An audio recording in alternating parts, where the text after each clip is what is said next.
ಖಂಡಿತ ನಾವು ನಂಬಿರೋ ದೇವರುಗಳು ಬಿಟ್ಕೊಡಲ್ಲ. ಹಾಗೆ ನಾನು ನಂಬಿರುವಂಥ ಅಮ್ಮ ನೋಡಿ, ಅಮ್ಮ ಎಷ್ಟು ಚೆನ್ನಾಗಿ ಹೂವು ಕೊಡ್ತಿದ್ದಾರೆ ಅಮ್ಮ.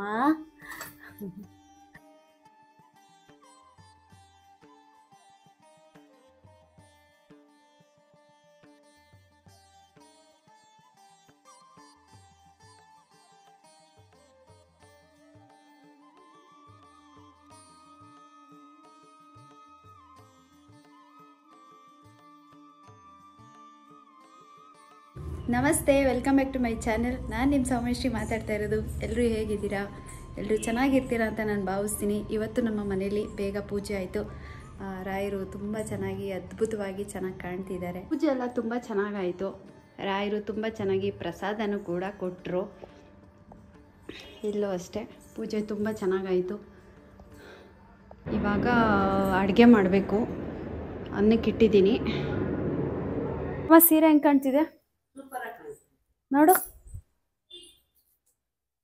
ನನಗೆ ಸೀರೆ ಅಂದರೆ ಸಿಕ್ಕಾಬಟ್ಟೆ ಇಷ್ಟ, ತುಂಬ ಇಷ್ಟ ಸೀರೆ. ಸೀರೆ ಅಂತೂ ತುಂಬ ಸೀರೆಗಳನ್ನ ನಾನು ತಗೋತೀನಿ. ಮತ್ತು ಇತ್ತೀಚೆಗೆ ಸಿಕ್ಕಾಬಟ್ಟೆ ಸೀರೆಗಳು ನನಗೆ ಪ್ರಮೋಷನಲ್ಲಿ ಬಂತು. ಈ ಕಲರ್ ಅಂತೂ ತುಂಬ ಇಷ್ಟ ಆಯಿತು, ತುಂಬ ಚೆನ್ನಾಗಿದೆ. ನನ್ನ ಹತ್ರ ಒಂದು ಸಣ್ಣ ಬಾರ್ಡ್ರಲ್ಲಿತ್ತು, ಅದು ಮೀಶೋನಲ್ಲಿ ತರಿಸ್ಕೊಂಡಿದ್ದೆ. ಕಲರೆಲ್ಲ ಹೋಯ್ತು. ಅದಾದಮೇಲೆ ಈಗ ಒಂದು 2-3 ಕಲರ್ ಇದೆ ಸ್ಯಾರಿ, ತುಂಬ ಚೆನ್ನಾಗಿದೆ. ಅವ್ರು ಅನ್ಕೋಬೋದು, ಏನು ಇರೋರೇ 3 ಜನ, ಇವ್ರ ಮನೇಲೇನು ಅಷ್ಟೊಂದು ಕೆಲಸ ಇರುತ್ತಾ ಅಂತ ಅನ್ಕೋಬೋದು. ಇರೋರು 3 ಜನ ಆಗ್ಬೋದು, 4 ಜನ ಆಗ್ಬೋದು, ಎಷ್ಟೇ ಜನ ಇದ್ರೂ ಕೆಲಸ ಇದ್ದೇ ಇರುತ್ತೆ. ನಮ್ಮ ಮನೇಲಿ ಹಾಗೇ ಇರುತ್ತೆ ಕೆಲಸ, ಇಲ್ಲ ಅಂತ ಹೇಳೋ ಹಾಗೆ ಇಲ್ಲ. ಬೆಳಗ್ಗೆ ಹೇಳ್ತು ಅಂದರೆ ಅಡುಗೆ ಮನೆ ಕೆಲಸ ಕಂಪ್ಲೀಟ್ ಇರುತ್ತೆ. ಹಾಲು ನೋಡೋಕ್ಕೆ ಇದು ವಿಡಿಯೋದಲ್ಲಿ ಸ್ವಲ್ಪ ದೊಡ್ಡ ಮನೆ ಥರನೇ ಕಾಣ್ಬೋದು, ಆದರೆ ರಿಯಲ್ ಆಗಿ ದೊಡ್ಡ ಮನೆಯೇ, ತುಂಬ ದೊಡ್ಡದಾಗಿದೆ ಮನೆ. ಹಂಗಾಗಿ ಎಲ್ಲ ಕಡೆ 2 ರೂಮು, ಹಾಲು, ಅಡುಗೆ ಮನೆ, ಮತ್ತು ಪ್ಯಾಸೇಜು, ಎಲ್ಲ ಬಾಲ್ಕನಿ ಎಲ್ಲವನ್ನು ಕ್ಲೀನ್ ಮಾಡಬೇಕು ಅಂದರೆ ಒಬ್ಳಿಗೆ ಕಷ್ಟ ಇದೆ. ಆದರೂ ಬಿಡಲ್ಲ, ಪ್ರತಿದಿನ ನಂದು ಮನೆ ಕ್ಲೀನಿಂಗ್ ಕೆಲಸ ಇದ್ದೇ ಇರುತ್ತೆ. ಕ್ಲೀನಿಂಗ್ ಮಾಡ್ತೀನಿ. ಬಟ್ಟೆಗಳಿರುತ್ತೆ, ಒಂದಷ್ಟು ಬಟ್ಟೆಗಳನ್ನ ವಾಶ್ ಮಾಡಬೇಕು, ಮಡ್ಚಿಡಬೇಕು. ಬಟ್ಟೆ ಮಡ್ಚಿಡೋದು ಅಂದರೆ ತಲೆನೋವು. ಯಾಕೆ ಅಂದರೆ ಬಟ್ಟೆ ಇಡೋಕ್ಕೆ ಜಾಗ ಇಲ್ಲ, ಎಲ್ಲಿಡೋದು ಅಂತಲೂ ಗೊತ್ತಿಲ್ಲ. ಹಂಗಾಗಿ ಬಟ್ಟೆನೋ ವಾಶ್ ಮಾಡಿ ಆರಾಕ್ಬಿಡೋದು ಒಂಥರ ಈಸಿ. ಅದನ್ನ ಎತ್ಕೊಂಬಂದು ಮಡ್ಚಿಡಬೇಕು ಅಂದರೆ ನನಗಂತೂ ಆಗೋದೇ ಇಲ್ಲ. ಪಾಪ ಅಮ್ಮ ಬಟ್ಟೆ ಮಡ್ಚ್ಕೊಡ್ತಾರೆ, ಈ ನಡುವೆ ಒಂದು ಸ್ವಲ್ಪ ಕಾಫಿ ಟೀ ಮಾಡ್ತಾರೆ, ಅನ್ನಕ್ಕಿಡ್ತಾರೆ. ಏನಾದರೂ ನಾನೇನಾದರೂ ಸ್ವಲ್ಪ ಹೊರಗಡೆ ಪ್ರಮೋಷನ್ ಅಂತ ಏನಾದರೂ ಈಚೆ ಹೋದರೆ ಬರೋಷ್ಟ್ರಲ್ಲಿ ಲೇಟ್ ಆಗಿಬಿಡುತ್ತೆ ಪಾಪ ಅವಳಿಗೆ ಅಂದ್ಬಿಟ್ಟು ಸ್ವಲ್ಪ ಅಡುಗೆ ಸಾಂಬಾರು ಏನಾದರೂ ಮಾಡ್ತಾರೆ. ಉಪ್ಸಾರು ಖಾರ ನಮ್ಮ ಮನೇಲಿ ಯಾವಾಗಲೂ ಇರುತ್ತೆ. ಸಾಂಬಾರು ಉಪ್ಸಾರು ಮಾಡ್ತಾರೆ, ಇಲ್ಲಾಂದರೆ ಸಾಂಬಾರು ಮಾಡ್ತಾರೆ. ಇವತ್ತು ನಮ್ಮ ಮನೇಲಿ ಸ್ಪೆಷಲ್ಲಾಗಿ ಏನು ಮಾಡಿದ್ದೀವಿ ಅಂದರೆ ಪಾಯಸ, ರೈಸ್ ಪಾಯಸ ಅಂತ ಮಾಡ್ತೀನಿ. ಮನೇಲಿ ಎಲ್ಲರಿಗೂ ಇಷ್ಟ. ಇವತ್ತು ರಾಯರ ನೈವೇದ್ಯಕ್ಕೆ ರೈಸ್ ಪಾಯಸ ಮಾಡಿದೆ, ತುಂಬ ಚೆನ್ನಾಗಿತ್ತು. ಎಲ್ಲ ಥರ ಕಾಳುಗಳನ್ನೂ ಹಾಕಿ ನಮ್ಮ ಮಂಡ್ಯ ಸ್ಟೈಲು ಸಾಂಬಾರು ಚೆನ್ನಾಗಿದೆ. ಸಾಂಬಾರು ಟೇಸ್ಟು. ಅಡುಗೆ ಎಲ್ಲ ರೆಡಿಯಾಗಿದೆ, ಇನ್ನೂ ಯಾರೂ ಊಟ ಮಾಡಿಲ್ಲ, ಮಾಡಬೇಕು. ಓಕೆ, ನಮ್ಮ ಮನೇಲಿ ಏನಂದರೆ ಅಡುಗೆ ಆಗಿದ ತಕ್ಷಣ ಕಂಪ್ಲೀಟು ಅಡುಗೆ ಮನೆನ ನೀಟಾಗಿ ಕ್ಲೀನ್ ಮಾಡಬೇಕು.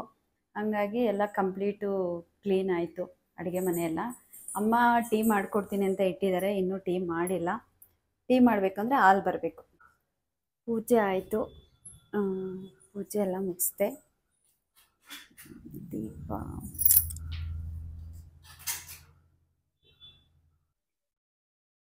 ತುಂಬ ಜನ ಕೇಳ್ತಾ ಇದ್ರಿ, ವರಾಯಿ ಅಮ್ಮನವ್ರನ್ನ ನೀವು ಯಾವಾಗಿಂದ ಪೂಜೆ ಮಾಡ್ತಿದ್ದೀರಾ ಅಂತ.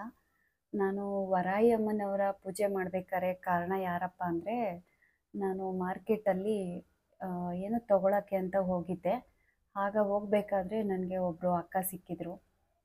ಅಕ್ಕ ನನ್ನ ಹತ್ರ ಮಾತಾಡಿದ್ರು. ಅವರು ಬಳೆ ವ್ಯಾಪಾರ ಮಾಡ್ತಾರೆ ಅಕ್ಕ.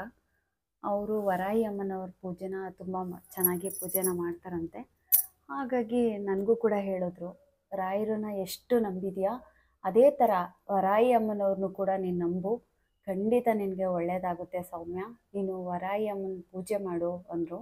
ಫೋಟೋ ಇಲ್ಲ ಮನೇಲಿ, ಏನು ಮಾಡಲಿ ಅಕ್ಕ ಅಂತ ಕೇಳಿದಾಗ ಅವರು ಹೇಳಿದ್ರು, ಮನೇಲಿ ದೀಪ ಇದೆಯಲ್ಲ, 5 ಬತ್ತಿ, ಕೆಂಪು ಬತ್ತಿ ಇಟ್ಟು ನಾನು ಹೇಳ್ಕೊಡ್ತೀನಿ, ಆ ರೀತಿ ಮಾಡು, ನಿನಗೆಲ್ಲ ಒಳ್ಳೇದಾದಮೇಲೆ ನೀನು ಬೇಕಾದರೆ ನೀನು ಆಮೇಲೆ ಬೇಕಾದ್ರೆ ಫೋಟೋ ತೊಗೊಬರುವಂತೆ ಅಂತ ಅಂದರು. ಸರಿ ಆಯಿತು ಅಂತ ಹೇಳ್ಬಿಟ್ಟು ಅವರು ಒಂದು ಪಂಚಮಿಲಿ ನನಗೆ ಫೋನ್ ಮಾಡಿ ಹೇಳಿದ್ರು, ಇವತ್ತು ಪಂಚಮಿ ಇದೆ ಕಣೋ, ನೀನು ಪೂಜೆ ಮಾಡು, ಖಂಡಿತ ಅಮ್ಮ ನಿನಗೆ ಒಳ್ಳೇದು ಮಾಡ್ತಾರೆ ಅಂದರು. ಸರಿ ಆಯಿತು ಅಂತ ಹೇಳ್ಬಿಟ್ಟು ನಾನು ಒಂದು ಪಂಚಮಿಲಿ 5 ಅಂದರೆ ಫೋಟೋ ಇರಲಿಲ್ವಲ್ಲ, ಹಾಗಾಗಿ ನಾನೇನು ಮಾಡಿದೆ, ದೀಪನ ಇಟ್ಟು ಪೂಜೆನ ಮಾಡಿದೆ. ಮೊದಲು ಸಲ ನಾನು ಸಂಕಲ್ಪನ ಮಾಡಿಕೊಂಡು ಮಾಡಿದಾಗ ಇಷ್ಟು ಅಂದರೆ ಒಂದು ಸಲ ನಾವು ಸಂಕಲ್ಪ ಮಾಡಿಕೊಂಡು ಇಷ್ಟು ಪಂಚಮಿ ಒಳಗಡೆ ನನಗೆ ಮಾಡಿಕೊಡು ತಾಯಿ ಅಂತ ಬೇಡ್ಕೊಳ್ಳಿ, ಖಂಡಿತ ಆಗುತ್ತೆ ಅಂದರು. ನಾನು ಸರಿ ಅಂತ ಬೇರೆ ಬೇರೆ 2-3 ವಿಷಯಗಳಿತ್ತು, ಅದರಲ್ಲಿ ಒಂದು ವಿಷಯದಲ್ಲಿ ನಾನು ಅಮ್ಮನ್ನ ತುಂಬ ಬಲವಾಗಿ ನಾನು ಬೇಡ್ಕೊಂಡೆ. ಅಮ್ಮ ನನಗೆ ಸ್ವಲ್ಪ ನಿಧಾನ ಆದ್ರೂ ನನಗೆ ಕರುಣಿಸಿದ್ರು, ತುಂಬಾ ನನಗೆ ಒಳ್ಳೆಯದಾಯಿತು. ನಾನೇನು ಕೇಳ್ಕೊಂಡಿದ್ದೆ ಅಮ್ಮ ಅದನ್ನು ನನಗೆ ಕೊಟ್ಟರು. ಹಾಗಾಗಿ ನಾನು ಅಮ್ಮನ ಹತ್ರ ಅವತ್ತು ಒಂದೇ ಬೇಡ್ಕೊಂಡಿದ್ದು, ನಾನು ಇವತ್ತು ನಿಮ್ಮ ಹತ್ರ ಏನು ಕೇಳ್ಕೊತಿದ್ದೀನಿ ಅಮ್ಮ, ಅದನ್ನು ನೀವು ನನಗೆ ಕೊಟ್ಟರೆ ಖಂಡಿತ ನಾನು ಫೋಟೋ ತಂದಿಡ್ತೀನಿ ತಾಯಿ ಅಂತ ಅಮ್ಮನ ಹತ್ರ ಬೇಡ್ಕೊಂಡಿದ್ದ ತಕ್ಷಣವೇ ಅಂದರೆ ತುಂಬ ಲೇಟ್ ಆಯಿತು, ಒಂದು 6-7 ತಿಂಗಳಾಯಿತು ಅನ್ಕೋತೀನಿ. 6-7 ತಿಂಗಳಾದಮೇಲೆ ನಾನು ಏನು ಕೇಳ್ಕೊಂಡಿದ್ದೆ ಅಮ್ಮನ ಹತ್ರ ಅದಾಯಿತು. ಅದಾದಮೇಲೆ ನಾನು ಫೋಟೋ ತಂದಿರಲಿಲ್ಲ, ಮಾಮೂಲಿ ದೀಪ ಇಟ್ಟು ಪೂಜೆ ಮಾಡಿದ್ದೆ. ಒಂದಿನ ಹೀಗೆ ಯಾಕೋ ಸ್ವಲ್ಪ ನನಗೆ ಗೊತ್ತಾಯಿತು, ಕನಸಲ್ಲಿ ಅಮ್ಮ ಬರೋದು ಈ ಥರ ಎಲ್ಲ ಆಗ್ತಾಯಿತ್ತು. ಸಡನ್ನಾಗಿ ಏನೋ ಒಂದು ದಿನ ಕಣ್ಮುಂದೆ ಬಂದಂಗಾಯಿತು. ಸರಿ ತಂದುಬಿಡೋಣ ಫೋಟೋನ ಅಂತ ಹೇಳಿ ಮನ್ಸು ಮಾಡಿ ಫೋಟೋನ ತಂದು ಪೂಜೆ ಮಾಡಿದೆ. ನಿಜವಾಗ್ಲೂ ತುಂಬ ಸಮಾಧಾನ ಆಯಿತು. ನೀವು ರಾಯರನ್ನ ನಂಬ್ತೀರಾ, ವರಾಯಿ ಅಮ್ಮನ ನಂಬ್ತೀರಾ, ಯಾರನ್ನ ನೀವು ಅತಿ ಹೆಚ್ಚು ಪೂಜೆ ಮಾಡೋದು ಅಂತಲೂ ಒಬ್ಬರು ಕೇಳಿದ್ದಾರೆ. ಒಂದು ಮನೇಲಿ ಒಂದು ಕುಟುಂಬ ಅಂತ ಇದ್ದಾಗ ಅಣ್ಣ, ತಂಗಿ, ಅಕ್ಕ, ಅಮ್ಮ ಎಲ್ಲರೂ ಇರ್ತಾರಲ್ಲ, ಅದೇ ಥರ ಒಂದು ನಾನು ರಾಯರನ್ನು ಅಷ್ಟೇ ತುಂಬಾ ನಂಬ್ತೀನಿ. ರಾಯರನ್ನು ನಂಬಿದ ಮೇಲೆ ನನ್ನ ಜೀವನನೂ ಬದಲಾಯಿತು. ಜೊತೆಗೆ ತಾಯಿ ವರಾಹಿ ಅಮ್ಮ, ಕಬ್ಬಾಳಮ್ಮ ಅಂದರೆ ತುಂಬ ನಂಬೋದು ಹೆಣ್ಣು ದೇವರಲ್ಲಿ ಅಂದರೆ ವರಾಹಿ ಅಮ್ಮ. ಈ ತಾಯಿನ ನಾನು ತುಂಬಾ ನಂಬ್ತೀನಿ. ಇವತ್ತಿಗೂ ನನಗೆ ನಿಜವಾಗ್ಲೂ ಇವತ್ತು ಹೇಳ್ತಾ ಇದ್ದೀನಿ, ದೀಪ ಉರಿತಾ ಇದೆ, ಮರೆಯಲಾಗದ ಒಂದು ದಿನ ಅಂತಲೇ ಅನ್ಕೋತೀನಿ. ನಾನು ಕೇಳಿದ್ದು ಅಮ್ಮ ಕೊಟ್ರಲ್ಲ, ನನಗೆ ನಿಜವಾಗ್ಲೂ ಅಂದ್ಕೊಂಡೇ ಇರಲಿಲ್ಲ ನಾನು ಕೇಳಿದ ಅಮ್ಮ ಕೊಡ್ತಾರೆ ಅಂತ, ಆದರೆ ಕೊಟ್ಟರು. ತಾಳ್ಮೆಯಿಂದ ಸ್ವಲ್ಪ ನಾನು ವೆಯ್ಟ್ ಮಾಡಿದೆ. ಇವತ್ತಲ್ಲ ನಾಳೆ ನಾನು ಅಂದ್ಕೊಂಡಿರೋದು ನನಗೆ ಸಿಕ್ಕೇ ಸಿಗುತ್ತೆ ಅಂತ ಅಂದ್ಕೊಂಡೆ. ಅಮ್ಮ ಅದೇ ಥರ ನಾನು ಏನು ಕೇಳಿದ್ದೆ ಅಮ್ಮ ಕೊಟ್ಟರು.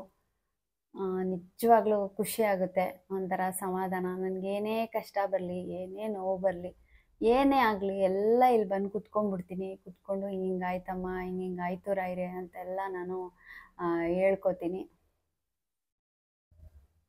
ಇವತ್ತು ನಾನು ವರಾಯಿ ಅಮ್ಮನ ಪೂಜೆ ಮಾಡ್ತಿದ್ದೀನಿ ಮನೇಲಿ ಅಂದರೆ ಇದಕ್ಕೆ ಕಾರಣ ಅಂಜಲಿ ಅಕ್ಕ ಅಂತ. ಅಂಜಲಿ ಅಕ್ಕಂಗೆ ತುಂಬಾ ಧನ್ಯವಾದಗಳನ್ನ ಹೇಳ್ತೀನಿ. ಒಳ್ಳೆಯದಾಗಲಿ. ನೋಡಿ, ಯಾರಾದರೂ ಒಂದು ಬದುಕೋ ದಾರಿನೇ ಆಗ್ಬೋದು, ಅವ್ರ ಕೈಲಿ ದುಡ್ಡು ಕಾಸು ಕೊಟ್ಟು ಹೆಲ್ಪ್ ಮಾಡೋಕ್ಕಾಗಿಲ್ಲ ಅಂದ್ರೂ ಇವಾಗ ಒಂದು ಪೂಜೆ ಮಾಡಮ್ಮ ನಿನಗೆ ಒಳ್ಳೇದಾಗುತ್ತೆ ಅಂತ ಒಂದು ದಾರಿನ ಕೊಟ್ಟರು. ನಾನು ಮಾಡಿದ್ದಕ್ಕೆ ನನಗೆ ಒಳ್ಳೇದಾಯಿತು. ಹಂಗೆ ಒಂದು ಒಳ್ಳೆಯದನ್ನು ನಾವು ಮಾಡಿದ್ರೆ ನೆನೆಸ್ಕೋತಾರೆ. ಇವಾಗ ಅಂಜಲಿ ಅಕ್ಕ ಅವರು ನನಗೆ ಪರಿಚಯ ಆಗಿ ವರಾಯಿ ಅಮ್ಮನ ಪೂಜೆ ಮಾಡು ಅಂದರು. ನಾನು ಪೂಜೆ ಮಾಡಿದೆ. ಮಾಡ್ತಾ ನನ್ನಲ್ಲೇ ನನಗೆ 1-2 ಬದಲಾವಣೆಗಳು ಕಾಣ್ತು. ನಾನು ಏನು ಅಮ್ಮನ ಹತ್ರ ಕೇಳ್ಕೊಂಡಿದ್ದೆ ಅಮ್ಮ ಕೊಟ್ಟರು.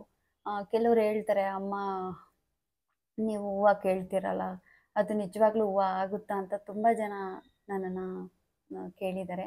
ನಂಬಿಕೆ ಇಟ್ಟರೆ ಖಂಡಿತ ಹೂವಿನ ಮುಖಾಂತರನೇ ಮಾತಾಡ್ತಾರೆ. ನಾವು ನಂಬಿಕೆನೇ ಇಡ್ದೇನೆ ಸುಮ್ಮನೆ ಟೆಸ್ಟ್ ಮಾಡೋದು ಆ ಥರ ಎಲ್ಲ ಮಾಡೋಕ್ಕೆ ಹೋಗ್ಬಾರ್ದು. ನಂಬಿಕೆ ಇಟ್ಟು ನನಗಿಂಥದ್ದೊಂದು ಕೆಲಸ ಆಗಬೇಕು, ನೀವು ಮಾಡಿಕೊಡಿ ಅಂದರೆ ನಮ್ಗೆ ಒಳ್ಳೆಯದು ಕೆಟ್ಟದ್ದು ಏನಾಗಬೇಕು ಏನು ಬಿಡಬೇಕು ಅನ್ನೋದು ನಾವು ನಂಬಿರೋ ದೇವ್ರಿಗೆ ಚೆನ್ನಾಗಿ ಗೊತ್ತು. ಇವಾಗ ನಮ್ಮ ಮನೇಲಿರೋ ತಂದೆ ತಾಯಿಗೆ ನಮ್ಮ ಮಕ್ಕಳು ಚೆನ್ನಾಗಿರಬೇಕು ಅಂತ ನಾವೇನಾದರೂ ಒಂದು ಅಡ್ಡ ದಾರಿಗೆ ಹೋಗ್ತಿದ್ವಿ ಅಂದಾಗ ಅವ್ರು ಬೇಡ ಅಂತ ತಡೀತಾರೆ. ಹಾಗೆಯೇ ನಾವು ಏನಾದರೂ ಯಾವುದಾದ್ರೂ ಒಂದು ವಿಷಯದಲ್ಲಿ ನಮಗೇನೋ ತೊಂದರೆ ಆಗುತ್ತೆ ಅನ್ನೋದಾದರೆ ಖಂಡಿತ ನಾವು ನಂಬಿರೋ ದೇವರುಗಳು ಬಿಟ್ಕೊಡಲ್ಲ. ಹಾಗೆ ನಾನು ನಂಬಿರುವಂಥ ಅಮ್ಮ ನೋಡಿ, ಅಮ್ಮ ಎಷ್ಟು ಚೆನ್ನಾಗಿ ಹೂವು ಕೊಡ್ತಿದ್ದಾರೆ. ಅಮ್ಮ ನೋಡಿ, ಅಮ್ಮನ ವಿಷಯ ಮಾತಾಡ್ತಾ ಇದ್ದಂಗೆ ಅಮ್ಮ ಹೂವು ಕೊಟ್ಟರು. ನಾನೇನಾದರೂ ಮುಟ್ಟದ್ನ? ಇಲ್ಲ.